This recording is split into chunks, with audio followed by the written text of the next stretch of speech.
Ya, Shalom, selamat malam Bapak Ibu sekalian, selamat berjumpa kembali dengan saya Duni Yunus dalam Pemuridan Online.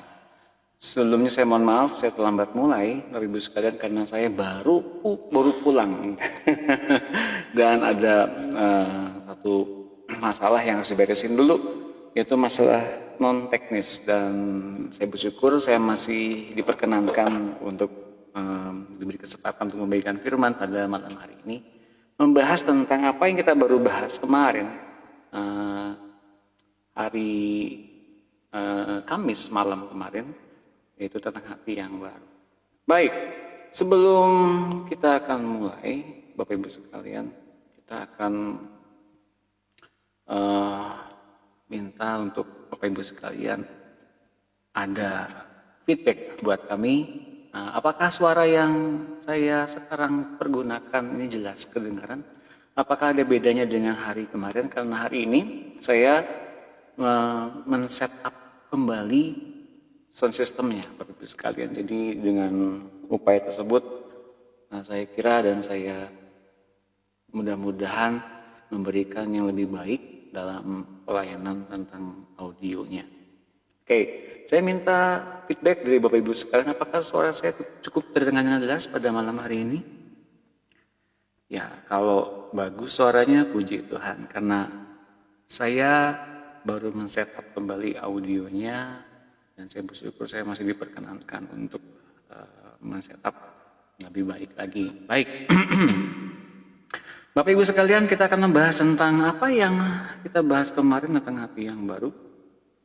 Mengapa hati yang baru ini dibahas? Karena sebetulnya di dalam kehidupan kekristenan, tanpa hati yang baru itu menjadi kekristenan yang jatuh bangun di dalam segala macam beban gitu ya, segala macam dakwaan, tuduhan. Bahkan kita seringkali berkutat untuk menghindari dosa, namun akhirnya jatuh ke dalam dosa lagi. Nah, di dalam pembahasan pada malam hari ini, nanti setelah bahasanya semuanya beres, saya akan bagikan, meneruskan kembali tentang apa yang sedang Tuhan ajarkan pada waktu itu kepada Abraham.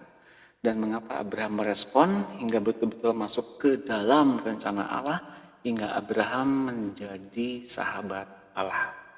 Baik, persiapkan dulu semuanya Bapak Ibu sekalian, alat tulis, Alkitab, dan jurnal pribadinya, karena akan ada banyak hal yang perlu kita catat pada malam hari ini. Dan bila acara ini memberkati Bapak Ibu sekalian, silahkan posting kembali acara ini di Facebook Bapak Ibu sekalian, agar rekan-rekan, teman, sahabat, keluarga besar, saudara-saudara Bapak Ibu sekalian dapat berkat dari acara ini. Baik, acara ini akan segera kami mulai. Mari kita berdoa. Haleluya, Bapak Surgawi, kami bersyukur malam hari ini kami boleh berkumpul, kami boleh mendengar Engkau mengajar, mendengar Engkau menasehati, mendengar Engkau memberikan arahan demi arahan. Dan mari Bapak, penuhkanlah kami dengan hikmat-Mu, pengertian-Mu, pewahyuan-Mu. Dan apa saja yang Kau sampaikan pada kami secara pribadi, kami bisa mendengarnya, kami bisa dipimpin olehnya, dan kami boleh dapat bersekutu dengan Tuhan Yesus secara pribadi. Dan mari Tuhan Yesus, Engkau yang penuh dalam diri kami, menghidupkan kami menjadi manusia baru, ciptaan baru dengan hati yang baru. Kami semua fokus kepada apa yang Kau berikan dan apa yang telah Kau sediakan bagi kami. Dan Roh Kudus berikan pada kami kuasa untuk mengerti semuanya dan hidup di dalam seluruh karunia dan anugerah Allah yang besar itu. Dan anugerah-Mu sekarang mengikat kami dengan kasih setia-Nya, dan setiap hal yang kami dapatkan tidak berlalu dengan sia-sia, tapi berbuah lebat. Dalam nama Tuhan Yesus kami mengucap syukur, haleluya, amin. Baik, bersyukur Bapak Ibu sekalian, karena lewat Facebook bisa didengar oleh banyak orang, dan bagi Bapak Ibu sekalian yang mau dilengkapi lebih indah lagi, masuk dalam keluarga besar. Keluarga besar yang dimana semua anak-anak Allah mau belajar dan diperlengkapi dengan indah, maka saya mengundang, kalau ada mau silakan masuk ke dalam grup FFG, The Fellowship of the Family of God, The Fellowship the Family of God ya. Jadi itu diadakan tiap Rabu dan Kamis jam 15.00 WIB, dan di sana kita akan ngobrol banyak, bahkan kita yang santai banget, tapi pendalamannya banyak banget loh Bapak Ibu sekalian. Nah, saya undang kalau Bapak Ibu sekalian mau, silakan hubungi saya lewat inbox messenger dan saya akan memasukkan Bapak Ibu sekalian ke grup tersebut. Bersama-sama dengan seluruh saudara-saudara Bapak Ibu sekalian akan tergabung menjadi keluarga besar di seluruh Indonesia ini tergabung. Ya, kita akan mulai tentang apa yang disebutkan dengan cloning Yesus. Ini seri ini terbahas di dalam seri yang namanya cloning Yesus. Jadi cloning Yesus ini sebetulnya istilah saja, namun sebetulnya di dalam Alkitab, bahasa Alkitab disebutkan sebagai orang yang dilahirkan baru menjadi manusia baru, ciptaan baru. Nah, pendalamannya bagaimana seseorang dipimpin menjadi tetap manusia baru dan ciptaan baru, dipimpinnya oleh Roh Kudus di dalam persekutuan dengan Yesus yang kita memperolehnya lewat hati yang baru. Jadi kalau hati yang lama apakah bisa? Hanya ada tuduhan dan dakwaan, adanya penghakiman di hatinya, dan kemudian ada bayang-bayang hukum Taurat di situ, maka setiap orang sebetulnya kesulitan untuk dipimpin oleh Roh, karena sebetulnya ada berbagai macam tuduhan dan dakwaan dan hati yang belum dibereskan. Nanti di pertemuan saya akan bahas pendalaman tentang hari yang kemarin, dan bila Bapak Ibu sekalian hari kemarin belum sempat mengikutinya, silakan ikuti kembali di rekaman di hari yang kemarin. Nanti Bapak dan Ibu sekalian boleh diulang lagi setelah ini beres 1 dan 2 Kamis dan Jumat ini, maka akan mendapat gambaran yang sangat lengkap tentang siapa Abraham. Oke, mari kita akan bahas. Telah dibahas dalam minggu-minggu yang lampau, bahkan bulan-bulan yang lampau, tentang cara Allah membuat ciptaan baru di dalam hidup kita semua. Bagian kita tinggal mengerti kehendaknya, ya. Pengertian-pengertian diberikan, isi hatinya diberikan kepada kita. Cuman kita tuh hanya dibutuhkan untuk mengerti, dapat pengertian dari setiap apa yang diajarkan oleh Allah kita kepada kita. Untuk mengerti apa? Kehendaknya. Dan kemudian bekerja sama dengan Dia. Jadi kita tuh dibutuhkan oleh kerajaan Allah loh, dan kerajaan Allah membutuhkan kerjasama kita sebetulnya. Ia membutuhkan anak-anak yang di muka bumi ini sebagai peragawan dan peragawati, sebagai anak-anak Allah yang memanifestasikan hidup Yesus di mana-mana, menjadi sorga kerajaan Allah di muka bumi ini. Ini tujuan akhirnya Bapak Ibu sekalian, membawa kerajaan Allah itu termanifestasi di muka bumi ini, ya. Dan kita kemudian harus relakan diri agar roh kita masing-masing dilepaskan dari manusia lama, dilepaskan dari cangkangnya, cangkang manusia lama, oleh kuasa Roh Kudus, dan bergabung dengan manusia baru, cloning Yesus itu. Jadi cloning itu yang kita bahas kemarin tentang benih ilahi yang ditanamkan oleh Allah dalam diri kita. Benih ilahi itu firman, benih ilahi itu adalah Yesus, benih ilahi itu adalah Yesus Kristus, benih ilahi itu adalah Tuhan Yesus yang telah mengalahkan maut, yang telah hari ini sekarang ini telah ada di samping Allah Bapa, di samping kanan untuk memerintah bersama-sama. Dan Allah Bapa memberikan kepada kita masing-masing cloning Yesus itu atau benih ilahi itu, agar roh Yesus yang kita undang menjadi firman yang menjadi manusia baru dalam diri kita. Kita dan firman menyatu, manunggal, ya. Makanya tidak heran Bapak Ibu sekalian, ada kerinduan kita untuk mendengarkan firman Tuhan, ada kerinduan untuk baca Alkitab, itu karena dalam diri kita ada firman. Dan firman itu mesti betul-betul memanifestasikan kuasanya. Hidup kita, berpikir kita, cara pandang kita itu berdasarkan firman semua. Karena kita dilahirkan baru oleh firman Allah. Hanya kita beri kesempatan kepada Dia bermanifestasi secara penuh di dalam diri kita semua. Beri Dia kesempatan lebih banyak berpikir, mempunyai perasaan lebih banyak. Itu yang kita bahas kemarin dalam pikiran dan perasaan Yesus, ya. Jadi dapat dikatakan bahwa kita sekarang punya Tuhan Yesus yang tetap duduk di sebelah kanan Bapa, dan sekaligus kita juga semua mempunyai kopi dari Yesus yang tinggal dalam diri kita. Yesus yang tinggal dalam diri kita itu masing-masing kita punya sebetulnya ketika kita lahir baru. Jadi itu berupa pribadi yang baru, yang setelah itu kemudian kita sadar, kita dipimpin oleh Roh Kudus terus menerus, diperbaharui hingga serupa dengan Kristus. Nah, diperbaharui hingga serupa dengan Kristus itu kemudian kelak bahwa hidup yang kita hidupi sekarang ini bukan hidup kita lagi, tapi hidupnya Yesus, dan kita ini penumpang di dalam tubuh ini. Ya. Nah, maka di dalam Alkitab, setiap dari kita yang sudah menerima benih ilahi itu atau benih Yesus yang ditanam dalam diri kita, mungkin bilangnya benih kecil gitu ya, sebetulnya itu benih enggak kecil. Benih ilahi itu adalah satu roh yang ditanamkan, besarnya sama dengan yang di sana di surga sana. Namun karena dibungkus oleh kedagingan kita, dibungkus oleh pola pikiran, cara pandang kita, belum tentu dia berkuasa dalam diri kita karena kita masih punya kedagingan. Tuhan Yesus menghormati sebetulnya pilihan-pilihan kita. Masih ada pilihan-pilihan itu, masih dipergunakan, masih ada. Makanya kalau kita ada sesuatu yang salah, dan dia ya tegur. Tapi kalau kita masih punya kemauan berdosa, dia akan tinggal. Keinginan dan will-nya Tuhan, itu keinginan kita dan will-nya Tuhan seringkali bertentangan. Nah kalau kita bilang begini, Tuhan, tolong cegah saya untuk berbuat dosa, karena saya sedang ingin berbuat dosa. Tentu saja kemudian kalau kita ingin berbuat dosa, nggak lama kemudian kita akan berbuat dosa. Keinginan itu adalah awal dasarnya perbuatan daging, keinginan. Nah makanya yang ditanggulangi sejak kita lahir baru adalah keinginan-keinginan itu agar tidak berbuahkan jadi perbuatan kedagingan. Nah Bapak Ibu sekalian menangkap ya sekarang ya, maka kita mesti menguduskan benih ilahi itu menjadi Kristus. Mari kita buka ayatnya, 1 Petrus 3:15. 1 Petrus 3 ayat 15. Tetapi kuduskanlah Kristus di dalam hatimu sebagai Tuhan, dan siap sedialah pada segala waktu untuk memberi pertanggungjawaban kepada tiap-tiap orang yang meminta pertanggungjawaban dari kamu tentang pengharapan yang ada padamu, tetapi haruslah dengan lemah lembut dan hormat dan dengan hati nurani yang murni, supaya mereka yang memfitnah kamu karena perilakumu yang dah baik dalam Kristus menjadi malu karena fitnahan mereka itu. Lihat ini ayatnya, tetapi kuduskanlah Kristus dalam hatimu sebagai Tuhan.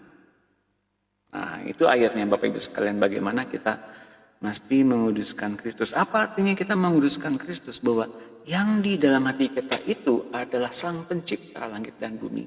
Yang dalam hati kita itu adalah yang mengalahkan maut dengan kuasa Allah Bapa dalam dirinya.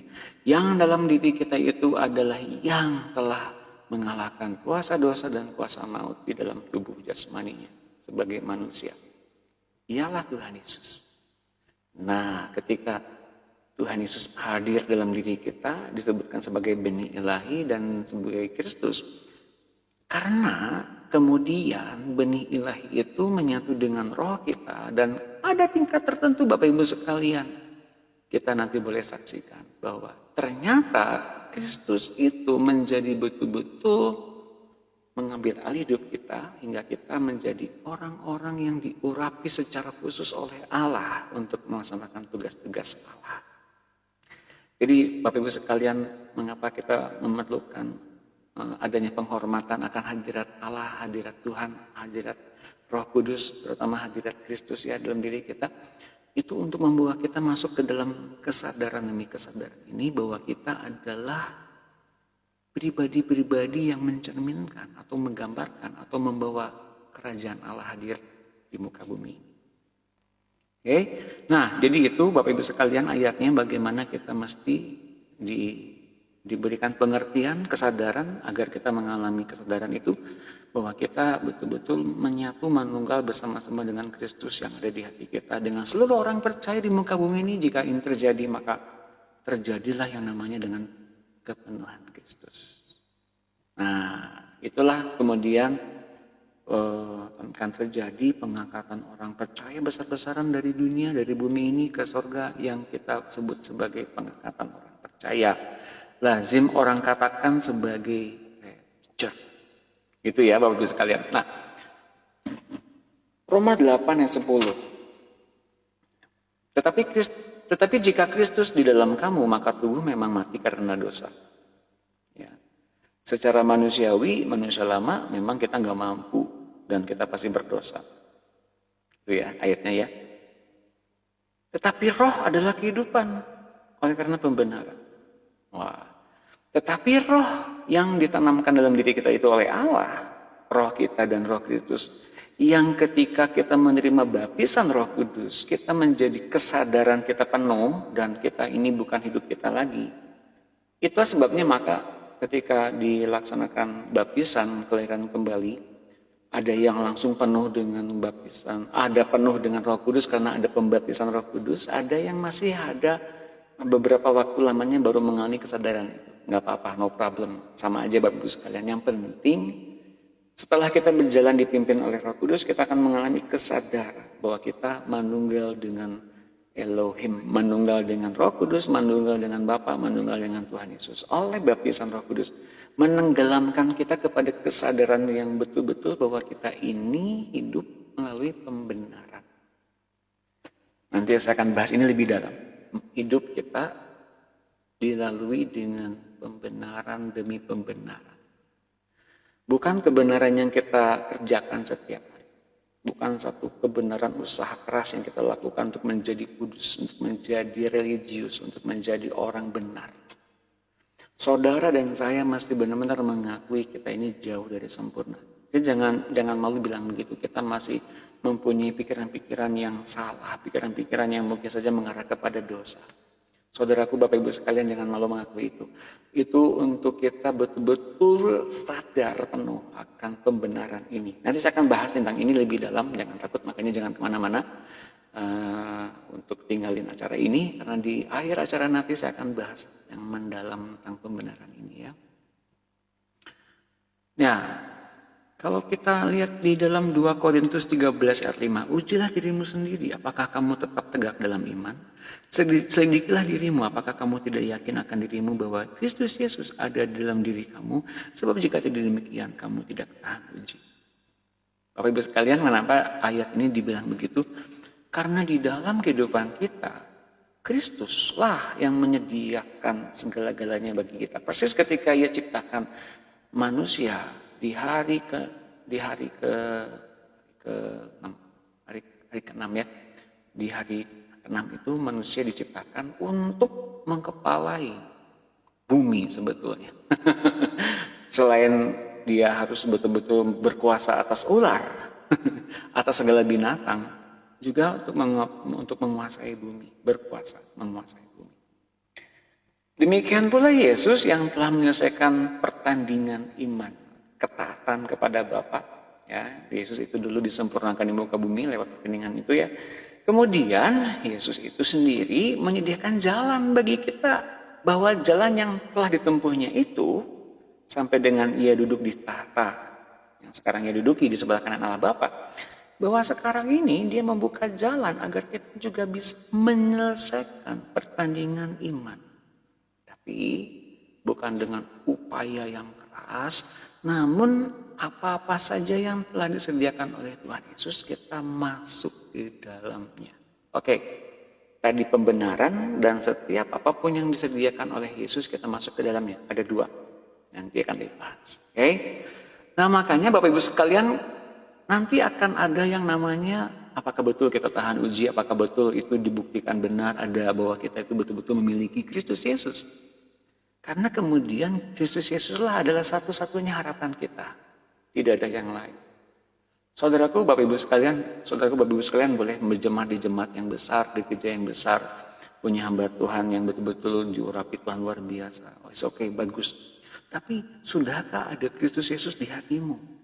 Itu yang paling penting. Itu yang kemudian membuat kita bertahan di dunia ini, mempertahankan kemenangan, dan kemudian kelak ketika kita bersama-sama dengan Tuhan selama-lamanya, kita itu benar-benar dibuktikan bahwa kita itu telah hidup bersama-sama dengan Dia di muka bumi ini, menyelesaikan semua tahapan demi tahapan untuk masuk ke dalam kekekalan.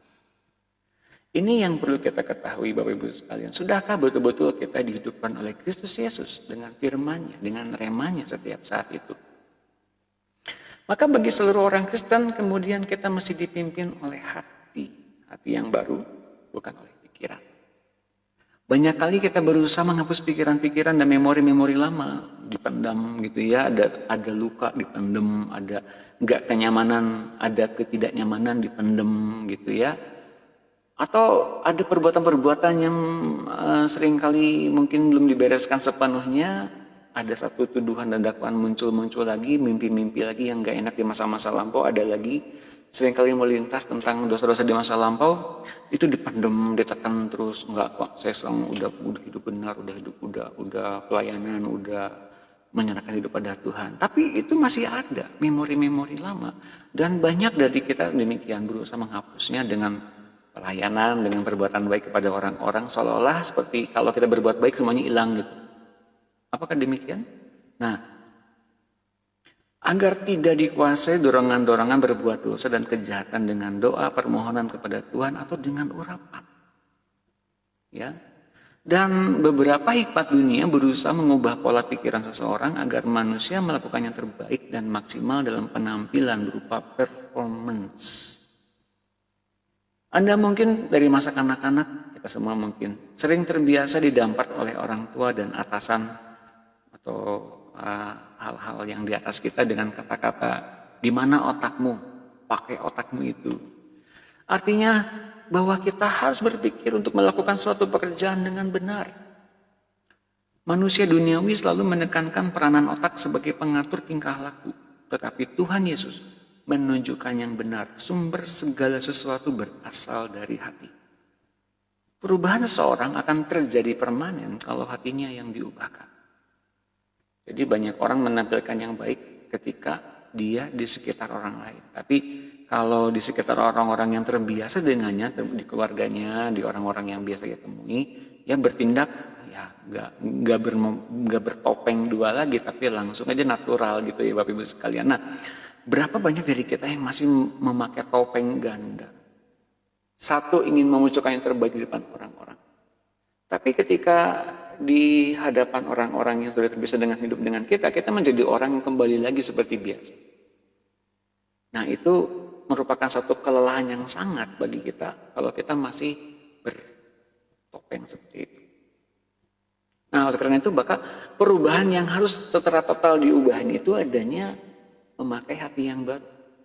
Hati yang baru menjamin adanya satu perubahan jika orang tersebut diposisikan benar, menjadi orang benar melalui pembenaran oleh Tuhan Yesus sendiri. Bukan oleh perbuatannya untuk menjadi orang benar, religius, datang ke satu tempat, ke tempat yang untuk pelayanan, untuk mendoakan orang dan berharap bahwa Tuhan mendengar dan melihat apapun yang dikerjakan, itu pelayanannya luar biasa yang oh ya udah kamu masuk ke surga gitu. Enggak. Bukan itu, bukan. Karena nanti akan saya bahas. Melalui pembenaran yang dikerjakan oleh Tuhan. Terus menerus agar seperti dia. Serupa dan segambar seperti Yesus. Itu target. Maka satu-satunya cara, hati lama, sifat lama, karakter lama, manusia lamanya mesti dikubur dalam baptisan kelahiran baru. Ya. Ini ayatnya Matius 15 ayat 19, karena dari hati timbul segala pikiran jahat, pembunuhan, perzinahan, percabulan, pencurian, sumpah palsu, dan hujat.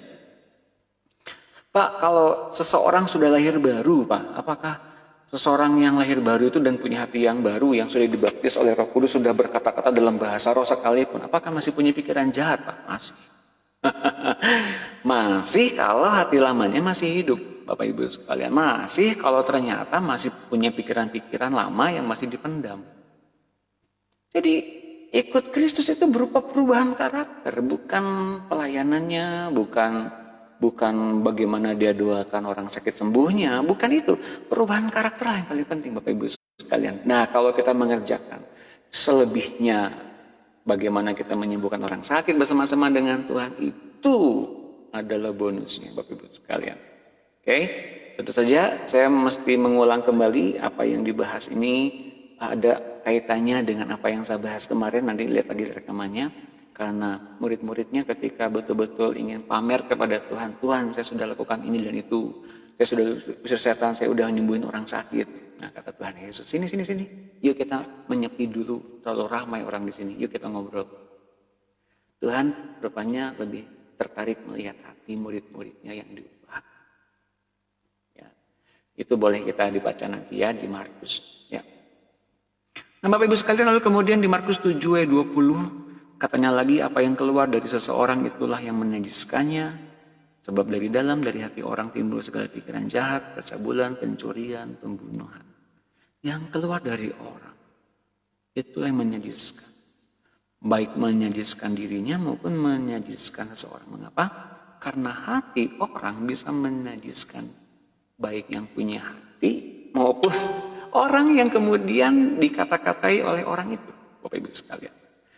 Ya, jadi hati-hati kalau kita kemudian punya hati yang lamanya muncul lagi, mendominasi lagi, kita ngomong yang buruk, kita ngomong yang jelek. Dan orang jadi terluka oleh karena omongan kita. Berapa banyak orang Kristen yang kemudian luka karena ada omongan-omongan gini, omongan-omongan dari hamba Tuhan, dari bapak rohanimu, dari kakak rohanimu, dari orang-orang yang kau anggap sebagai orang-orang yang diurapi Tuhan. Tapi ketika hati lamanya muncul, Bapak Ibu sekalian, mereka kemudian luka. Kita semua, baik hamba Tuhan, baik bapak rohani, baik kakak rohani, kita semua sedang belajar ngikut Tuhan. Jadi jangan sampai luka karena lihat apa yang kau idolai, apa yang siapapun saja yang kau kagumi, ternyata nggak seperti apa yang kita duga gitu. Mengapa? Kita semua sedang mengalami hal-hal berupa dipimpin oleh Roh Kudus, dan ketika kita dipimpin oleh Roh Kudus, bisa saja hati lama dimunculkan lagi demi adanya kekudusan itu. Demi adanya pembenaran itu. Jadi jangan sampai luka karena ada orang yang kita hormati, orang yang kita kagumi, ternyata nggak sesuai dengan ekspektasi kita. Kitanya jadi luka dan ninggalin Tuhan. Nah, karena itu, kita semua sedang melaksanakan yang namanya ketaatan kepada Tuhan. Ada kalanya kita nggak taat, tapi ketika kita mulai dengar lagi suara Tuhan, untuk kita balik lagi kepada Tuhan, yuk kita taat. Ya, Amsal 4:23 ini ayat yang tadi disampaikan pagi-pagi lewat Facebook oleh Pak Jeff dari Ambon. Halo Pak Jeff, ya dari Ambon Pak Jeff. Ini nulis ini, jagalah hatimu dengan segala kewaspadaan karena dari situlah terpancar kehidupan. Hati ya, terpancar kehidupan, tapi di dalam hati juga ternyata terpancar yang namanya luka-luka. Dan itu sanggup untuk mencemari orang lain dan menyedihkan orang lain. Hati-hati Bapak Ibu sekalian ya. Lalu sekarang kita masuk ke dalam yang namanya kelicikan hati. Bagaimanapun kita, sudah bagaimana hebat pun layanan kita di mata Tuhan, tapi tetap saja mesti kita sadari adanya bahaya kelicikan hati, liciknya hati. Ya, licik, hati-hati. Ini betul-betul licik hati ini bisa melapangkan segala cara agar keuntungan pribadi secara pribadi itu tetap kita mempunyai prioritas yang paling utama. Jadi orang oportunis. Ini liciknya hati di sini. Ini hati lama lagi Bapak Ibu sekalian. Di dalam hati manusia terdapat keinginan-keinginan yang muncul karena ketika kita hidup dalam lingkungan manusia yang bersifat daging. Keinginan-keinginan itu terus-menerus menuntut pemenuhan dan kepuasan. Ada kalanya kita nggak puas, ada kalanya kita dituntut untuk melihat orang lain begitu, saya mesti begitu juga. Nah, orang lain beli mobil baru, saya pun beli mobil baru juga. Orang lain punya usaha baru, saya masih usaha baru juga. Wah, ini dia Bapak Ibu sekalian. Mengapa? Karena di dalam Yeskiel 36 ayat 26 sampai 31, hati yang baru menjamin tidak adanya noda lapar. Noda lapar itu apa? Meskipun kita udah punya, tapi tetap masih kurang. Meskipun tampaknya kita itu menjadi orang yang sangat beruntung, tapi di depan orang lain yang lebih beruntung dari kita, kitanya masih orang yang sial. Itu noda lapar loh. Kita seringkali merasa kurang akan hal apapun. Padahal orang lain melihat kita begitu beruntungnya kamu. Itu udah lapar, Bapak Ibu sekalian. Dan hati yang baru untuk menanggulangi adanya atau kemungkinan adanya noda lapar kembali. Noda kelaparan. Bukan lapar nasi, bukan. noda lapar, lihat orang lebih gimana, kitanya jadinya iri hati, ingin seperti orang itu. Nah, Bapak Ibu sekalian, itu namanya noda lapar ya. Dan kemudian sekalipun kita dilahirkan baru, kita telah memiliki Roh Yesus dalam diri kita. Hati kita yang lama masih terus berfungsi, sehingga hati Yesus tak diberi kesempatan berfungsi. Hati Yesus yang hadir dalam diri kita, tetapi kemudian dia tidak berkembang. Ia tidak tumbuh. Ia tidak dibiarkan ngomong. Karena yang lebih banyak ngomong adalah hati kita, pikiran kita, ambisi kita, keinginan kita. Misalnya keinginan akan apa? Keinginan akan uang. Keinginan akan adanya uang lebih banyak lagi, nutupi utang, untuk nutupi kekurangan, untuk menghidupi sehari-hari, untuk memenuhi kebutuhan komoditas sehari-hari. Misalnya semakin bertambah uang, bukannya semakin tercukupi, tapi semakin tinggi keinginannya, semakin berlanjut terus-menerus keinginannya, dan gak pernah beres itu uang. Nah, lalu kemudian akan keinginan adanya seks. Seks ini apa? Ini paling bahaya Bapak Ibu sekalian. Dari zaman ke zaman, dari generasi ke generasi, inilah keinginan-keinginan yang dimunculkan oleh roh maut yang menghidupkan kembali hawa nafsu di dalam diri manusia manapun, termasuk kepada orang-orang yang lahir baru, termasuk kepada anak-anak Allah. Bahayanya ini Bapak Ibu sekalian, ternyata masih ada keinginan seks. Dengan cara-cara apa? Bahwa ini masih ada dan terbukti ada. Dengan cara-cara, meskipun kita sudah berumah tangga, kita punya istri, kita punya suami, ternyata masih menginginkan wanita atau laki-laki lain yang lebih cantik, yang lebih molek, yang lebih indah. Kalau melihat yang lain tuh rasanya lebih bagus, lebih indah, lebih langsing, lebih berdandan gitu ya, lebih merawat diri. Nah, Bapak Ibu sekalian, yang begini yang bahaya. Ini dalam hati yang lama, ini hati yang licik. Gitu ya, hati-hati ya. Dan kemudian hobi tertentu yang kemudian mengambil habis waktu kita untuk mendengar instruksi Tuhan. Lalu kemudian kebutuhan sandang pangan, kebutuhan akan adanya kemewahan, kehormatan dan penghargaan manusia. Kemudian posisi dan nama yang dikenal luas. Kalau kita punya akun sosial media, kita kan senang ya kalau direspon oleh orang lain ya. Nah, ini di Bapak Ibu sekalian, adanya kita mempunyai begitu tuh ternyata masih ada hati yang licik. Posisi dan nama yang dikenal luas menyelinap di antara pelayanan untuk Tuhan. Juga adanya roh pencuri, yakni sifat ingin mencuri hak orang lain. Misalnya gini. Ini nggak di sini ya. Ini mungkin cerita saya saja. Ini mungkin nggak nyata gitu ya. Ada orang punya HP, dia betul-betul punya HP luar biasa bagus, dan kemudian dia mempunyai kuota banyak. Maksudnya HP-nya abodemen gitu ya.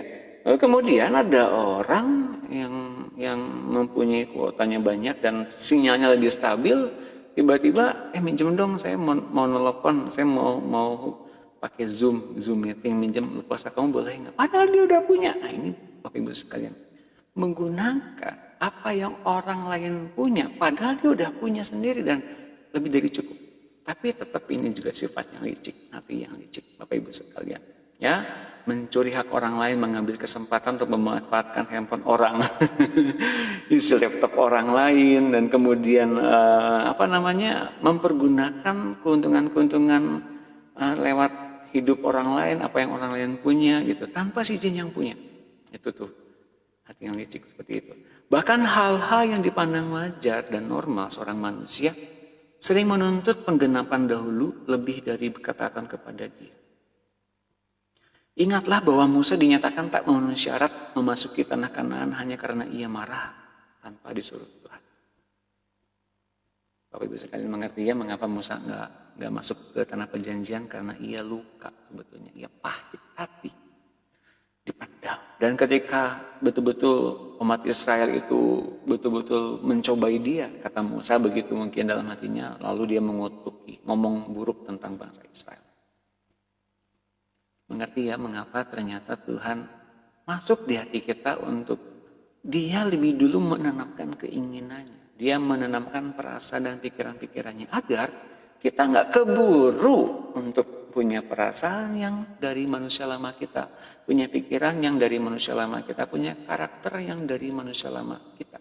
Bahwa ia keburu lebih dulu punya keinginan, punya passion, punya pergerakan, bahkan punya perasaan dan pikiran yang ia punya.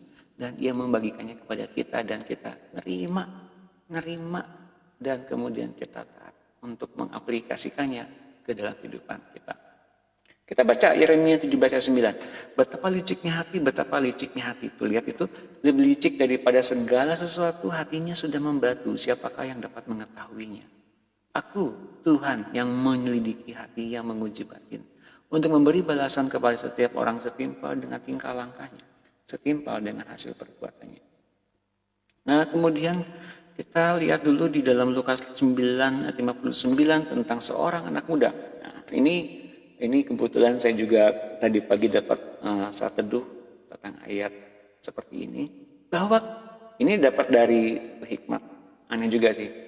Saya sama istri tiba-tiba bergegas ke satu swalayan untuk memberi kebutuhan sehari-hari.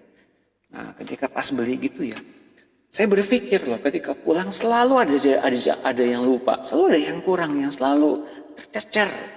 Satu atau dua item, selalu ada yang kurang. Siapa yang masih begitu Bapak Ibu sekalian? Pas lagi beli ke swalayan, pas pulang-pulang, selalu ada yang kurang. Entah kenapa setiap kali pergi selalu ada yang kurang ketika pulang. Belum beli yang itu, belum beli ini, belum beli itu. Selalu ada yang kurang. Mengapa? Padahal kita udah sebaik-baiknya mencatat apapun saja yang menjadi kebutuhan kita. Dan selalu ada yang kurang begitu. Nah, waktu itu pas saya sedang bergegas untuk melakukan sesuatu setelah pulang mandi gitu ya. Lalu kemudian ada satu pembicaraan di hati saya. Inilah yang dinamakan dengan dalam kelemahanmu, dalam ketidaksempurnaanmu, aku itu sempurna. Aku berikan kekuatan. Aku membenarkan semua. Bapak Ibu sekalian, di depan Tuhan mungkin kita masih merasa belum benar, belum kudus, belum terlalu baik, belum terlalu kudus. Tapi Tuhan itu menutupi segalanya dengan kekudusannya, dengan kesempurnaannya. Mungkin kita masih banyak kekurangan, tapi Tuhan gak menghukum kita. Tuhan tetap mengasihi kita. Mungkin kita masih banyak kesalahan, it's okay.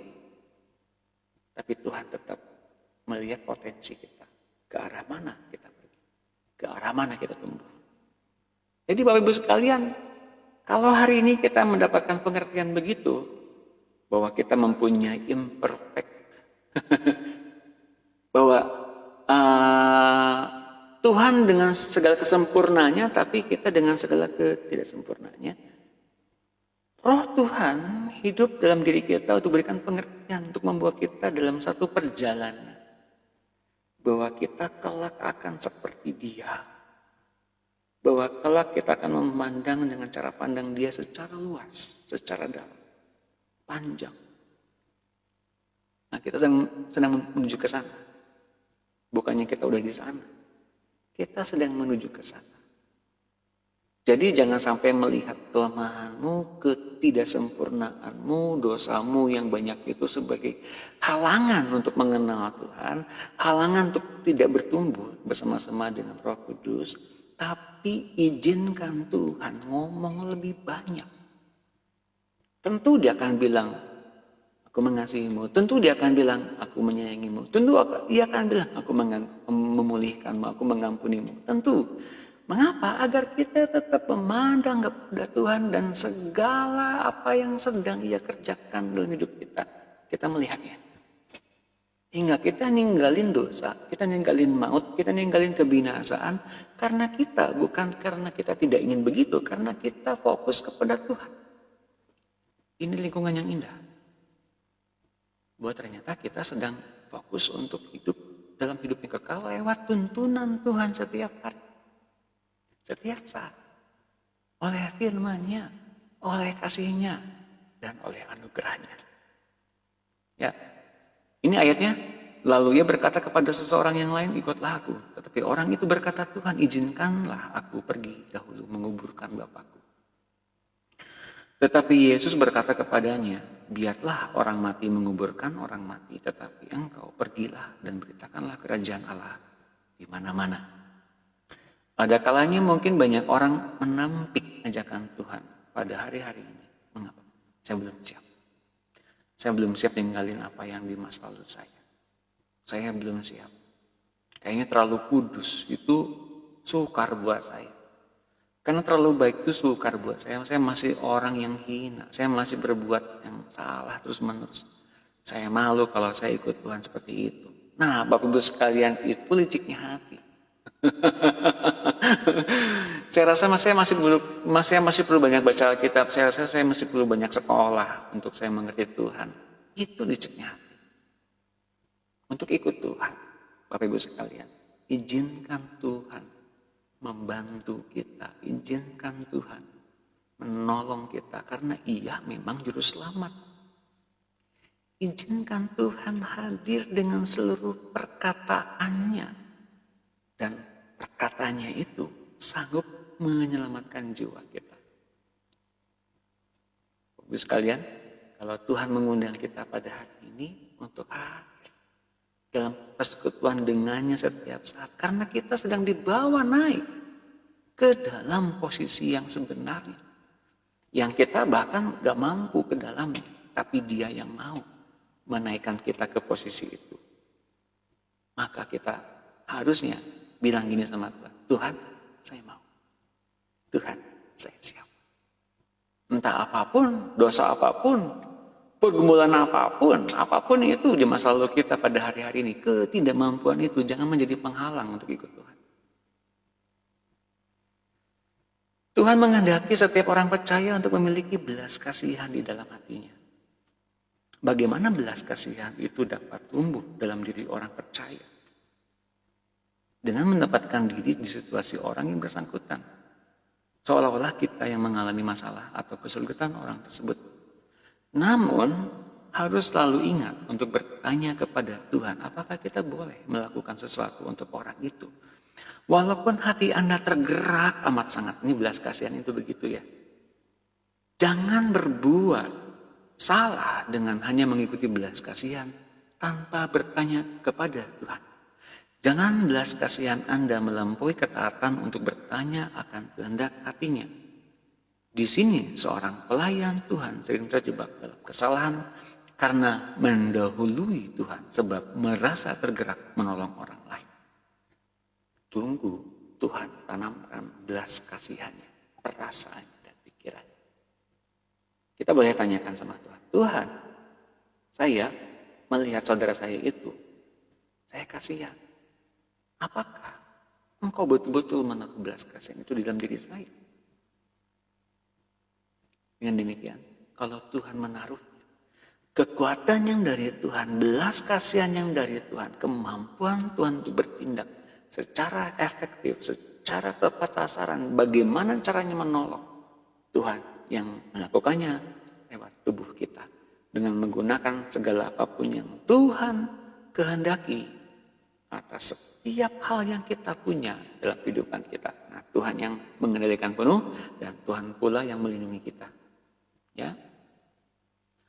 Matius 12 ayat 7 Tuhan mengingatkan adanya apa? Jika memang kamu mengerti maksud firman ini, yang kukendaki ialah belas kasihan dan bukan persembahan. Tentu kamu tidak menghukum orang yang tidak bersalah. Nah, jadi Tuhan mengendaki adanya belas kasihan. Nah, sekarang tentang sunat hati. Jadi sunat hati itu apa? Sunat hati itu seseorang yang mempunyai hati yang baru tapi hati lamanya masih muncul. Maka perlu disunat hati lamanya. Perlu ditanggalkan hati lamanya. Nah, Abraham dan anak-anaknya diikat dengan perjanjian sunat oleh Allah. Tanda ia mau tunduk dan taat kepada Allah. Sunat itu sebagai tanda, sebagai perjanjian dengan Allah dan tandanya ketaatan kepada Allah lewat sunat itu ya. Maksud Allah dengan sunat itu adalah agar turunan Abraham mau menyunatkan hati mereka juga, yakni rela membuang keinginan-keinginan hati mereka yang tak sesuai dengan kehendak Tuhan. Jadi sunat hati sebetulnya bukan soal sunat secara jasmani, tapi pada masa itu mereka melakukannya dengan taat. Lambang ya, seperti suatu gambaran akan datang bahwa yang sebenarnya sedang dilakukan itu adalah sunat hati berupa membuang keinginan-keinginan hati mereka yang tak sesuai dengan kehendak Tuhan. Kita baca di dalam Ulangan 10:14, sesungguhnya Tuhan Allahmu lah yang mempunyai langit, bahkan langit yang mengatasi segala langit dan bumi dengan segala isinya. Tetapi hanya oleh nenek moyangmu lah hati Tuhan terpikat sehingga ia mengasihi mereka, dan keturunan mereka lah yakni kamu yang dipilihnya dari segala bangsa seperti sekarang ini. Sebab itu, sunatlah hatimu dan janganlah kamu tegar tengkuk. Jadi Tuhan pilih bangsa Israel dan Tuhan menetapkan adanya sunat bagi mereka untuk adanya satu penundukan diri atau ketaatan kepada Tuhan. Agar kita jangan lagi tegar tengkuk. Itu berlaku pada masa ini juga Bapak Ibu sekalian. Siapa saja yang Tuhan sedang pilih untuk mendekat, Tuhan menandai seseorang itu. Bukan dengan sunat, tapi dengan Roh Kudus. Sunat hati memang betul dilakukan oleh Roh Kudus, oleh Allah kita. Tapi kemudian ia berikan kepada kita materainya, itu Roh Kudus. Itu tanda-tanda orang yang masuk ke dalam perjanjian baru. Yeremia 4 ayat 4. Sunatlah dirimu bagi Tuhan dan jauhkanlah kedekatan hatimu, hai orang-orang Yehuda, hai orang Yehuda dan penduduk Yerusalem, supaya jangan murkaku mengamuk seperti api dan menyala-nyala dengan tidak ada yang memadamkan. Oleh karena perbuatan-perbuatanmu yang jahat. Nah, kita lihat lagi hubungannya, bagaimana terjadinya sunat hati dan hati yang baru. Bagaimana kita menyunatkan hati kita? Dengan meminta Roh Kudus menyelidiki hati kita setiap hari. Kalau ada keinginan daging yang masih ada, kalau ada hati lama yang masih ada, dan biar Roh Kudus memperlihatkannya, lalu minta Roh Kudus juga yang akan memotong hati lama itu, memotong motivasi dan keinginan-keinginan itu dan mengeluarkannya dari dalam hati kita. Ia akan mengadakan pelepasan secara tuntas bagi kita. Tiap pengikut Kristus harus diajar bagaimana melakukan sunat hati sendiri-sendiri dengan pertolongan Roh Kudus. Ada kalanya mungkin kita memerlukan hamba Tuhan, tapi sebetulnya setelah itu yang diperlukan adanya satu ketaatan dan kerendahan hatian dan penyerahan total kepada Roh Kudus untuk menolong kita menyunatkan hati kita masing-masing. Ini suatu kewajiban yang amat mutlak. Sama seperti seorang anak dididik untuk menjadi mandiri, menggosok giginya sendiri, buang air sendiri, demikian pula secara rohani harus mau belajar menyunatkan hati sendiri setiap saat bersama-sama dengan Roh Kudus. Seorang pemimpin harus mengajarkan hal ini kepada anak buahnya. Kalau tidak, ia akan repot sekali memandikan mereka bila suatu hari anak buahnya telah sedekil orang yang kerasukan roh jahat di pasar. Bapak Ibu sekalian ya, jadi setiap pemimpin rohani mesti mengajarkan bagaimana setiap anak didiknya, anak rohaninya untuk mandi masing-masing. Itulah yang kami kerjakan di FFG. Nah, jadi di setiap FFG ya, ini teman-teman yang di FFG ini sudah berkumpul di sini, ini sudah pada nonton juga bersama-sama. Kita semua belajar mandi sendiri-sendiri, mandi untuk minta Roh Kudus mandiin, bersihin, memotong hati lama dan keinginannya dipangkas kembali, tidak ada tumbuh lagi hati lama. Dan dengan cara begitu kita menjadi orang-orang yang mandiri bersama-sama dengan Roh Kudus, tidak memerlukan orang lain untuk hidupain. Itu Bapak Ibu sekalian ya, kita menjadi orang-orang yang mengandalkan Roh Kudus. Nah, sementara itu dilakukan terus-menerus, maka hati Kristus yang dalam diri kita akan bertumbuh dan hati inilah hati yang baru yang dijanjikan yang akan memimpin kita terus-menerus. Itu kemudian tumbuhnya di situ ya. Mazmur 139 ayat 23. Ini dia, selidikilah aku ya Allah dan kenalah hatiku, ujilah aku dan kenalah pikiran-pikiranku. Lihatlah apakah jalanku serong dan tuntunlah aku di jalan yang kekal. Jadi minta Roh Kudus selidiki, kenal hati kita, dan ujilah kita, dan kenallah pikiran-pikiran kita. Apakah ada yang serong? Kalau orang dunia melakukan yang namanya, kemudian menilik kepada dirinya sendiri. Apa itu namanya? Saya lupa. Bukan interpretasi, namanya apa? Kalau di akhir tahun itu biasanya ya langsung merenung gitu ya. melihat kepada diri kita sendiri, apa yang masih kurang. Nah itu tuh sebetulnya kita yang melihat diri kita sendiri dan selalu aja hati yang licik, enggak ini udah apa-apa, ini udah bagus kok, ini udah kudus kok, ini udah baik kok, saya tuh udah baik kok sebetulnya, cuman ya gitu aja. Nah itu tuh Bapak Ibu sekalian. Tapi kalau kita mulai minta diselidiki oleh Roh Kudus selidiki apakah pikiran-pikiran ini salah? Ini salah nggak Roh Kudus? Please berikan aku ayat. Dan kalau kita betul-betul minta dengan rendah hati dan lembut kepada Roh Kudus, dia akan ngomong. Dia akan ceritain, ini salahnya. Ayo ambil. Baik Roh Kudus, kalau begitu silakan ambil dasar ini. Ambil pikiran yang salah ini.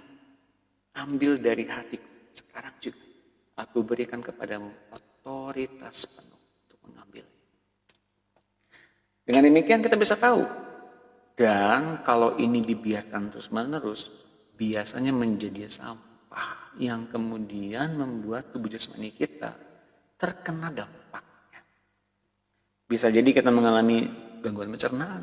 Kita bisa jadi mempunyai gangguan di dalam tulang syaraf dan kemudian gangguan indera jasmani kita. Mungkin kita mengalami gampang sekali stres. Dari sini asalnya Bapak Ibu sekalian, hati yang penuh dengan hal-hal yang salah. Nah, kalau di dalam Yeskiel 36:26, firman Tuhan katakan, kamu akan kuberikan hati yang baru dan roh yang baru dalam batinmu, dan aku akan menjauhkan dari tubuhmu hati yang keras dan kuberikan kepadamu hati yang taat. Artinya adalah ketaatan itu diberikan. Kepatuhan kepada Tuhan itu diberikan berupa anugerah. Bahkan hati yang keras pun Tuhanlah yang melakukannya. Jadi Bapak Ibu sekalian, asal kita mau nurut untuk diatur hidup kita oleh Tuhan, maka kita bisa mendapatkan hati kita, mendapat hati yang baru yang diberikan oleh Tuhan. Karena hati yang baru itu gampang nurut, roh memang penurut, tapi daging lemah. Betul? Dan kita mempunyai ketaatan, itu pun anugerah, bukan karena usaha kita untuk taat. Ya, kalau kita nurutin hati lama, manusia lama kita nggak mau taat. Sebenarnya begitu. Tapi karena kita diberikan hati yang taat dan jiwa kita nurut, kita gampang untuk taat. Nah, jadi bagian kita sekarang adalah membersihkan hati lama sampai tak punya keinginan manusiawi sama sekali, bening, bersih, murni, bening seperti kristal. Ini seperti yang diomongin sama Ibu Megawati ya. Ibu Megawati, halo, yang ada di Banten. Ini Ibu Megawati sering ngomong hati sebenarnya seperti kristal ya. Setiap saat kita mesti betul-betul minta Roh Kudus untuk menanggulanginya. Seperti hati Nathanael, siap beradaptasi dengan hati yang dipunyai Kristus dalam kita setiap saat. Ya. Kristus yang dalam kita itu yang akan membimbing kita memasuki kemuliaan demi kemuliaan sampai mencapai kesempurnaan, yaitu kepenuhan Kristus. Dalam Lukas 21:34, jagalah dirimu supaya hatimu jangan dibebani oleh pesta pora dan kemabukan serta kekhawatiran hidup sehari-hari, dan supaya hari Tuhan jangan dengan tiba-tiba jatuh ke dalam dirimu sebagai suatu jerat. Jangan dibebani dengan pesta pora dan kemabukan serta kekhawatiran hidup. Nah, kekhawatiran menjauhkan kita dari Allah. Oke, saya boleh sarankan begini, kalau kita punya khawatir, kita punya takut, serahkan kepada Roh Kudus. Roh Kudus, saya takut, saya khawatir, bilang begitu ya. Kata siapa saya takut, kata siapa saya khawatir. Oke, itu beda lagi, tapi saya mau jelaskan begini. Roh Kudus, saya kok khawatir ya, saya kok takut Roh Kudus. Tapi saya tahu Tuhan ada dalam hati saya sekarang. Saya mau minta kepadamu Roh Kudus untuk tanggulangi takut, cemas, khawatir ini, tentang kekhawatiran, tentang cukupnya duit sampai akhir bulan, anak sekolah, buat makan. Saya tahu Tuhan pelihara saya. Sekarang Roh Kudus, gitu ya, doanya begitu ya. Ambil kekhawatiran saya itu dalam nama Tuhan Yesus tentang ketidakcukupan ini, tentang ketidaklayakan ini, tentang semuanya ini. Ambil, ganti dengan yang baru, yang dari firman-Nya Tuhan, semuanya cukup bagi saya, anugerahnya cukup bagi saya. Kalau kita lakukan itu demikian terus-menerus dengan pertolongan Roh Kudus, terbentuklah hati yang baru yang indah dan siap untuk mendengarkan instruksi demi instruksi dari Tuhan. Nah, kalau lihat ini bahwa ada mekanismenya juga di dalam Yohanes 4 ayat 14, tetapi siapa saja yang minum air yang kuberikan kepadanya, ia tidak akan haus selama-lamanya. Sebaliknya, air yang akan kuberikan kepadanya akan menjadi mata air dalam dirinya yang terus-menerus memancar sampai pada hidup yang kekal. Dan kemudian, apa definisi dari hati lama dan hati baru? Hati lama tadi isinya tuh yang manusia lama, karakter lama, tabiat lama, hal-hal yang lama. Dan apa isinya hati yang baru? Bagaimana coraknya hati yang baru itu? Bagaimana kita tahu bahwa kita sudah memiliki hati yang baru? Sudah atau belum? Ini ciri-cirinya. Hati yang lama berkata, saya ingin bekerja terus. Tapi terpaksa harus menyediakan waktu untuk Tuhan. Berdoa dan membaca Alkitab. Itu hati yang lama. Hati yang baru bicaranya gini, saya ingin tinggal di hadirat Tuhan terus, tapi terpaksa harus pergi ke pekerjaan. Gitu aja. Jadi prioritas hidup utama kita adalah ngalamin Tuhan,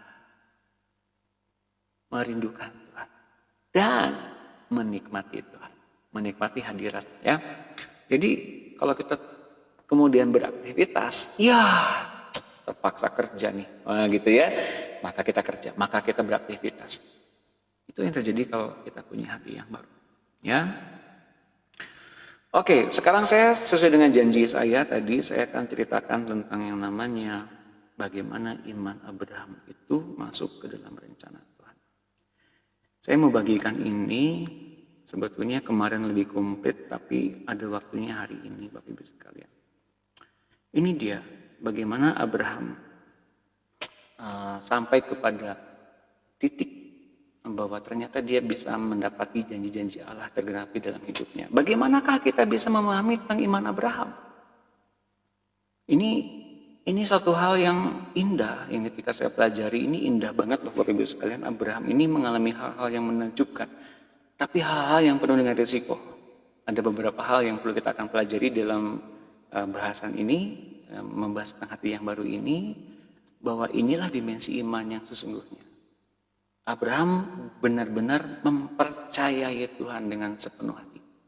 Pahamilah dengan cara memasuki perspektif baru, cara pandang baru kepada jenis iman seperti itu. Jika apa yang Abraham lakukan dan ia diperkenankan Allah dan dia mendapatkan apa yang ia janjikan, ia mendapatkannya. Namun ingatlah ini menceritakan bukan soal Abraham. Kita bukan ngomongin soal Abraham sebetulnya, tapi kita ngomongin tentang siapa Allah.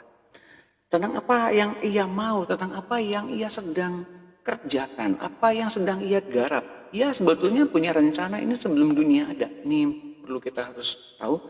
Ia mengerjakan semuanya sebelum dunia ada. Jadi sebelum ada dosa, sebelum ada hukum Taurat, dia sudah tahu segala-galanya. Dia sudah mengerjakan segala-galanya di dunianya, gitu ya, di dunianya yang kekal itu.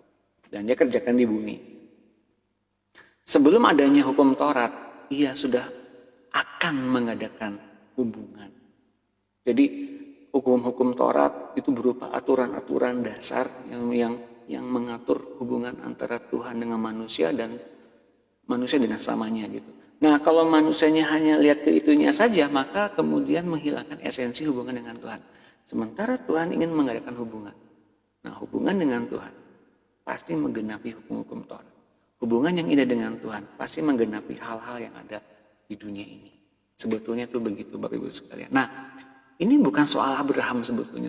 Bukan ngomongin soal Nathanael, bukan ngomongin soal Daud, ngomongin soal siapapun. Yang kita baca dalam kitab suci sebenarnya Abraham memasuki satu dimensi di dalam apa yang sedang Allah kerjakan baginya.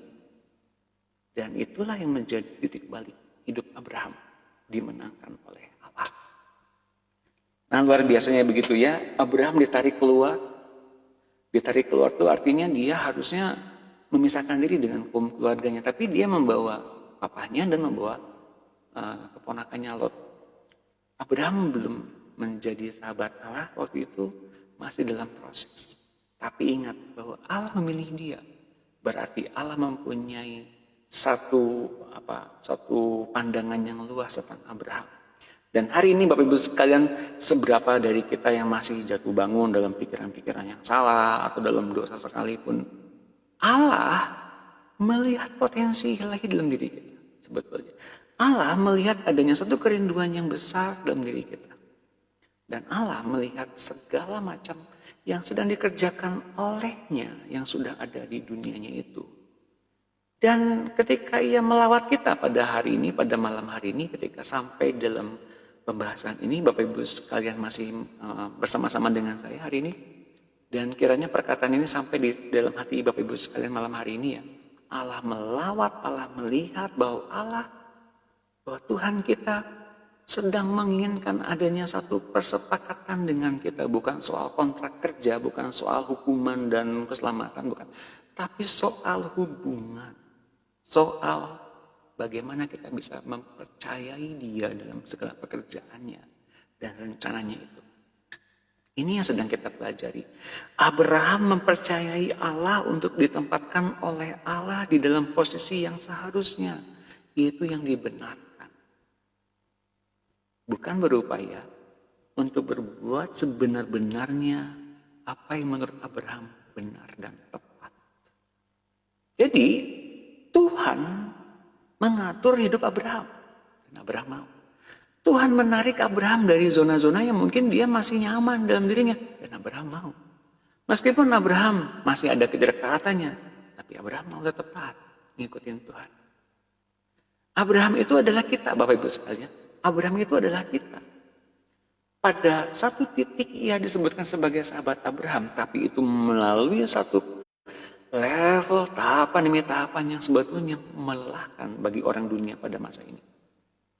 Tapi di masa itu dia mau ngikutin Tuhan.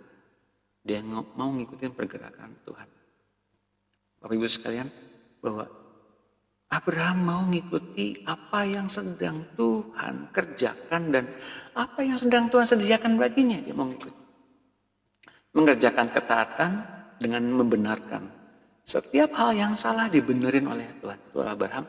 Dan kemudian ia masuk ke dalam berbagai posisi-posisi yang dalam satu rancangan-rancangan indah. Bahwa Tuhan memang sutradara atas semuanya ini. Kita perlu tahu itu. Dibenerin untuk senantiasa masuk dalam posisi yang tepat. Pada situasi yang tepat. Pada satu komunitas yang tepat. Bayangkan Bapak Ibu sekalian bagaimana kalau ternyata pasangan hidup kita disukai oleh Raja Firaun. Misalnya begitu ya. Wah kan was-was itu ya, deg-degan. Tapi Abraham tetap mengikuti plotnya Tuhan itu. Ya gitu ya. Kemudian bayangkan begini, Abraham itu kemudian ketika ponakannya ditawan oleh Raja Kedorlaomer, bahwa Abraham kemudian membebaskan Lot dengan sekumpulan bawahannya, pasukannya. Bayangkan Bapak Ibu sekalian pasukannya. Bapak Ibu sekalian mengerti ya, 4 raja Sodom itu kerajaan yang besar itu, kerajaan Sodom dan Gomora, 4 raja itu ya, menawan Lot. Dan bagaimana caranya Abraham melepaskan Lot dari tawanan itu? Dengan membawa bawahannya. Yang notabene yang kita kenal mungkin sebagai peternak, pegembala. Tapi Alkitab mengenakan pasukan. Ini sebabnya mengapa saya bilang kemarin Abraham itu, siapakah Abraham sebelum Tuhan panggil? Dan mengapa dia punya pengikut? Siapakah pengikutnya ini? Tentu bukan orang sembarangan sebetulnya, karena sekumpulan orang ini bisa mengalahkan Raja Sodom. Bapak Ibu sekalian menangkap ya, bahwa ternyata Abraham itu adalah pribadi yang menarik sebetulnya, yang perlu kita telusuri bersama-sama dengan Tuhan. Dan bagaimana imannya ternyata bisa masuk ke dalam seluruh isi hati Tuhan yang sebenarnya. Nah, boleh kita jelaskan tentang bagaimana jika seorang pekerja keras, ya, yang bekerja keras dan melakukan pekerjaan sebaik-baiknya. Tentu seseorang yang bekerja keras itu bisa mendapatkan upah, bukan? Nah, kita tidak menyebut upah itu sebagai berkat, karena apapun yang dikerjakan oleh orang-orang itu karena upahnya itu, bekerja kerasnya itu dapat upah, bukan berkat. Tetapi jika kita beranggapan bahwa suatu pekerjaan yang kita kerjakan terlalu besar, seperti Abraham memandang, wah, Bapak segala bangsa, siapakah aku ini? Aku orang tua, aku orang yang udah berumur, aku orang yang impoten, aku yang nggak bisa punya anak, aku loh ya nggak punya anak juga. Tapi kau punya satu janji bahwa engkau akan menjadi Bapak segala bangsa. Mana mungkin? Apakah dia bilang begitu? Nah, kalau pekerjaan itu terlalu besar, yang hanya Allah saja yang bisa mengerjakannya dan kita mempercayainya, dan kemudian Abraham mempercayainya untuk mengerjakannya, untuk Allah mengerjakannya, dan kita tidak bisa mengerjakannya sendirian. Seberapa keras kita bekerja dan seberapa lama kita mengerjakannya, kita nggak mampu. Nah, mempercayai Allah untuk mengerjakannya adalah suatu hal yang menempatkan kita menjadi orang benar pada posisi yang benar dalam setiap rencananya. Itulah iman. Bapak Ibu sekalian, itulah dimensi iman yang benar. Kita mau melangkah, satu langkah saja udah cukup. Dengan percaya saja, ngikuti langkah demi langkah kepada setiap apa yang sedang Tuhan instruksikan. Dan itu bisa dilakukan lewat hati yang baru saja, Bapak Ibu sekalian. Nah, Abraham ini masuk tahap demi tahap untuk masuk ke dalam seluruh instruksinya Tuhan. Dan dia menempatkan diri dalam satu posisi bahwa dia percaya dan Tuhan memposisikan dia dalam status sebenar-benarnya. Set right with God. Ditempatkan dengan benar di dalam rencana Allah. Apakah kita berpikir bahwa berkat hanya diperuntukkan bagi mereka yang hidup religius saja dan mereka yang ditandai oleh sunat saja? Dan kepada orang-orang yang nggak religius, nggak baik-baik amat, apakah bisa dapat berkat? Atau mungkinkah berkat dapat diberikan kepada mereka yang bahkan tidak pernah mendengar iman seperti ini? Yang tidak pernah mengalami pendisiplinan dari Allah, pendidikan dan hati yang baru dari Allah. Kita semua setuju bahwa semuanya hanya bisa terjadi melalui penjumpaan pribadi dengan Allah seperti yang Abraham alami. Seperti Abraham yang disebut orang yang diperkenankan Allah untuk menerima janjinya. Apakah deklarasi yang sedang Allah berikan kepada Abraham diberikan setelah disunat melalui perjanjian sunat? Apakah ketika Tuhan ngomong sama Abraham, Abraham sudah sereligius itu? Apakah ketika Abraham menerima setiap perkataan dari Tuhan, Abraham sudah terbilang sebagai orang yang benar-benar sempurna? Enggak. Perjanjian yang datangnya dari Tuhan kepada Abraham itu diberikan sebelum ia disunat. Artinya, sunat itu ada suatu bukti bahwa suatu konfirmasi apa yang dilakukan Allah jauh-jauh hari sebelum ia membawa Abraham kepada posisi pembenaran itu. Suatu tindakan yang sangat nyata dari Allah yang membuatnya secara utuh dan sempurna menerima kebaikan demi kebaikan dari Allah. Kita ini masih dalam posisi yang jauh, tapi ketika kita mau mengarahkan diri ke sana, kita tuh senantiasa mengalami pembenaran demi pembenaran, hari demi hari, posisi demi posisinya semakin meningkat sampai dengan ke dalam penggenapan yang sebenar-benarnya secara utuh dan sempurna.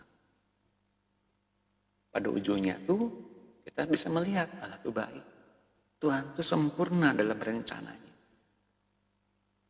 Itu artinya lebih jauh lagi dikatakan bahwa Abraham adalah bapak bagi semua orang yang menemukan Allah secara pribadi. Meskipun dalam keadaan orang itu masih jauh dari sempurna, meskipun kita memang jauh dari sempurna, masih belum mendapatkan sunat seperti orang-orang Yahudi atau tanda perjanjian apapun kepada kita, mungkin hari ini. Bahkan Allah mungkin belum menyatakan diri kepada kita sebagai Allah bagi kita semua. Belum secara pribadi, akulah Allah. Gitu ya. Mungkin belum. Tetapi kita tidak menampik bahwa pada hari itu kita sedang diberikan anugerah. Kita sedang diberikan kesempatan untuk masuk kepada hal-hal yang besar. Yang gak mampu kita lakukan. Dan terlalu besar bagi saya untuk menerima semuanya ini. Tapi toh itu difokuskan kepada kita dari Tuhan. Itulah pembenaran. Orang-orang yang dibenarkan, orang-orang yang berposisi benar, jadi orang benar dan berhak menerima setiap janji-janji Allah. Bukan karena kita sudah tingkat tertentu, baru bisa layak ini. Abraham juga adalah bapa bagi mereka yang telah bersunat dan yang telah menerima yang baik dari Allah. Bukan saja karena mereka menerima perjanjian sunat, juga karena mereka mau hidup di dalam iman yang penuh dengan resiko. Yaitu iman yang penuh dengan risiko itu adalah mau bertemu secara pribadi dengan Allah yang mau bertindak bagi mereka. Percayakah Bapak Ibu sekalian, ketika kita mempercayakan hidup kita, diri kita kepada Allah, kita itu sedang mengambil iman yang penuh dengan risiko. Tentu kita nggak nyaman, kita merasa nggak aman gitu ya. Tapi kemudian itu yang perlu kita lanjutkan terus-menerus. Mempercayai bahwa tindakan dan keputusan Tuhan itu yang paling tepat. Inilah Abraham. Jenis iman inilah yang penuh dengan risiko, inilah yang dialami Abraham sebelum dia disunat. Ia menerima sunat itu setelah ia terpisah dengan bapaknya yang meninggal di Padan Aram dan Lot yang kemudian pergi ke Sodom dan Gomora.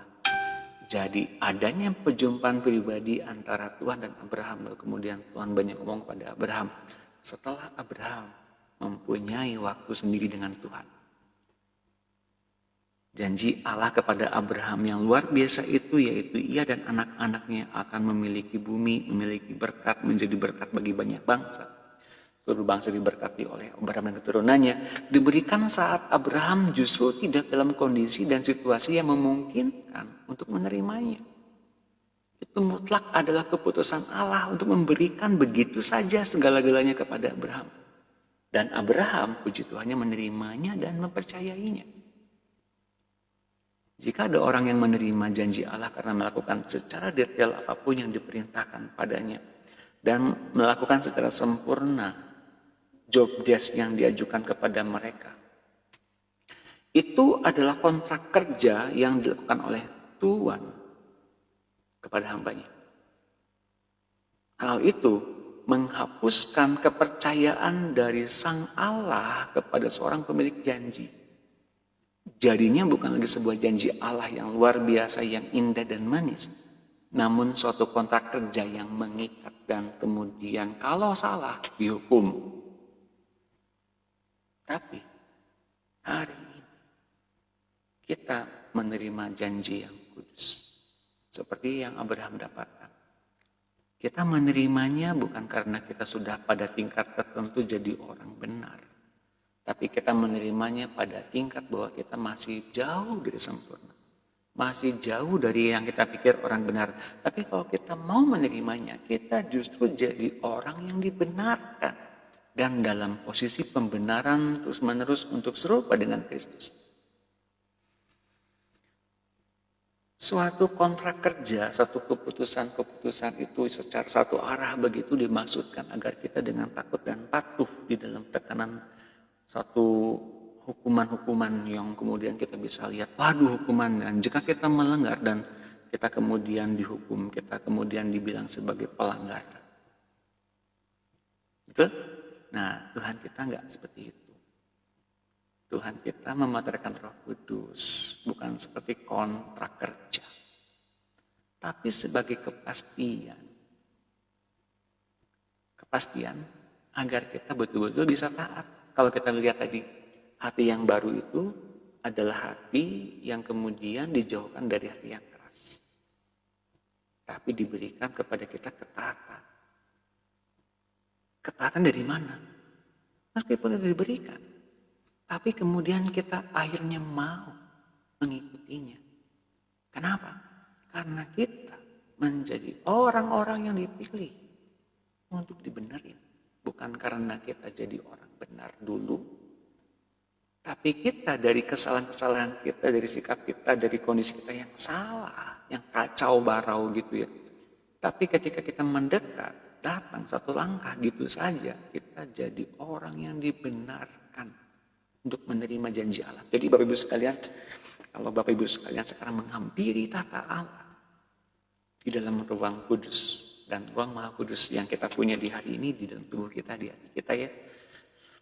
Katakan begini, Bapak Surgawi, saya tahu saya masih jauh dari sempurna. Saya tahu masih banyak pelanggaran-pelanggaran. Cara pikir saya masih salah, masih kacau. Tapi saya tahu, saya ketika melangkah begini untuk menyerahkan hidup saya kepada Tuhan, menyerahkan pimpinan Roh Kudus kepada saya itu dipimpin oleh Roh Kudus kepada hidup yang betul-betul kau inginkan. Saya mau ngikutin. Dan kalau saya mau ngikutinya, saya percaya saya sedang dibenarkan terus-menerus. Hati yang baru yang saya punya hari ini, Bapak, biarlah kau berkata-kata di situ, penuhkanlah itu. Dan saya mau fokus kepada hati yang baru itu, kepada Yesus yang tumbuh dalam diri saya. Sekarang saya berkati, saya kuduskan Kristus, benih ilahi, hati yang baru ini. Ini datangnya dari Tuhan Yesus, ini anugerah, ini kesempatan untuk saya beroleh setiap janji Allah. Maka sekarang Bapak, berkata-katalah, anakmu siap mendengarin, anakmu siap mendengar. Biarkanlah aku terjaga, berwaspada, dan biarlah aku mengetahui secara sadar aku sedang dipimpin oleh Roh. Terima kasih Bapak. Sekarang saya bebas. Saya menjadi orang benar. Saya ditempatkan jadi orang benar. Bukan karena kebenaran yang saya kerjakan, tapi karena kebenaran yang telah dilakukan oleh. Terima kasih Bapak. Dalam nama Tuhan Yesus. Begitu saja Bapak Ibu sekalian. Nah, ketika kita sekarang sudah berdoa, ketika kita berdoa barusan, ada satu tindakan nyata yang harus kita lakukan, mulai melangkah. Dengarkan hatimu yang baru itu.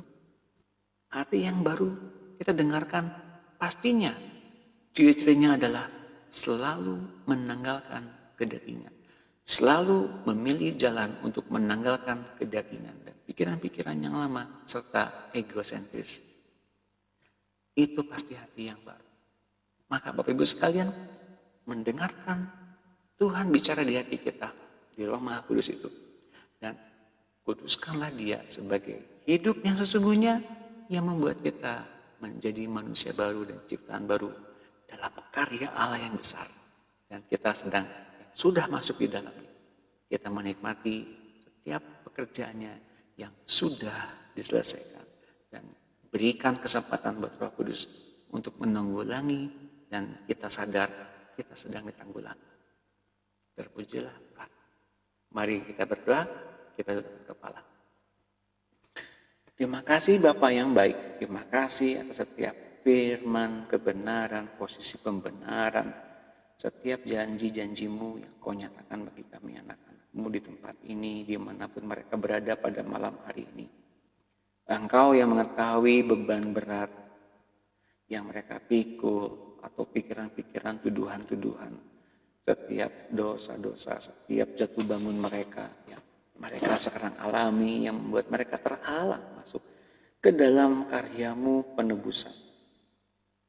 Mari Bapak, kami berdoa pada malam hari karena Kau telah membebaskan semuanya dan telah Kau panggil kami semua masuk di dalam tahtamu. Kami ini adalah orang-orang yang dipisahkan, dipanggil dan ditarik keluar dari cara lama, hidup yang lama, hati yang lama.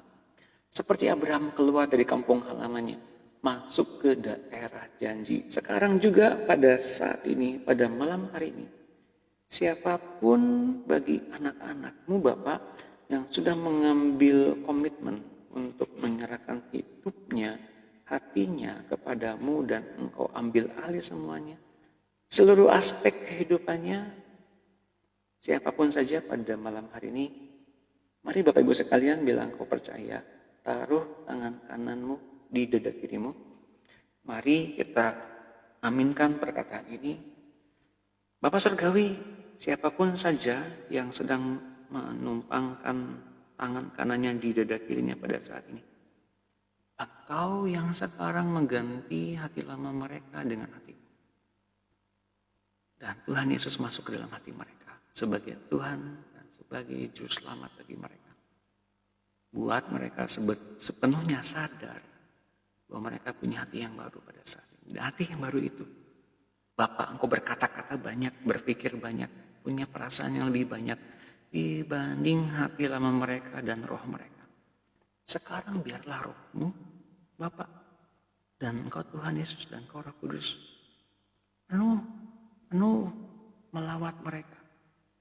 Hingga mereka sekarang masuk ke dalam wilayah pembenaran seperti Abraham. Mereka keluar. Mereka dibenarkan. Mereka menerima kebenaran darimu. Mereka menerima kekudusan. Mereka adalah anak-anak Allah yang dipilih. Masuk ke dalam setiap janji. Pada hari ini, pada malam hari ini, bahwa mereka masuk ke dalam setiap pengalaman yang hidup dan indah bersama-sama dengan Engkau. Rencanamu, jalan ceritamu semuanya Engkau gambarkan secara jelas dalam hati dan pikiran kami hingga kami punya hati yang senantiasa taat untuk menerima semuanya dengan ikhlas, dengan tulus. Roh Kudus, bantu kami semua.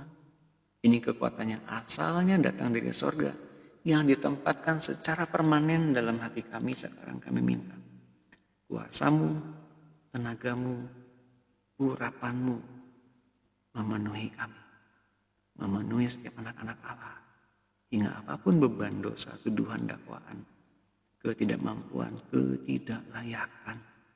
Semuanya pikiran-pikiran lama ini yang ditanamkan oleh si jahat berupa lalang.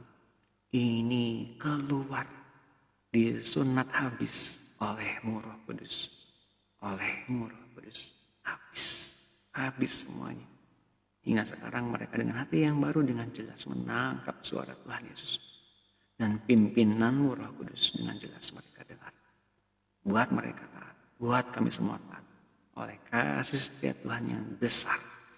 Telah disediakannya jalan-jalan bagi kami untuk hidup di dalam setiap rencana Allah. Itu kami bersyukur dan bersukacita. Terima kasih Roh Kudus.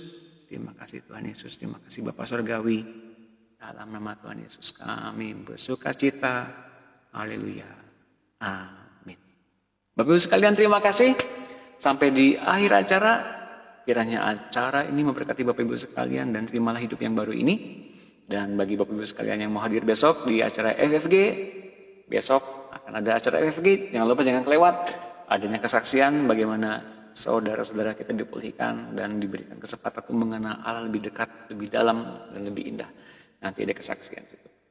Akhir kata Bapak Ibu sekalian, mari kita bersatu padu. Bila ada yang perlu saya doakan, silakan hubungi saya lewat inbox, messenger, dan mari kita berdoa bersama-sama. Akhir kata, selamat malam. Tuhan Yesus memberkati.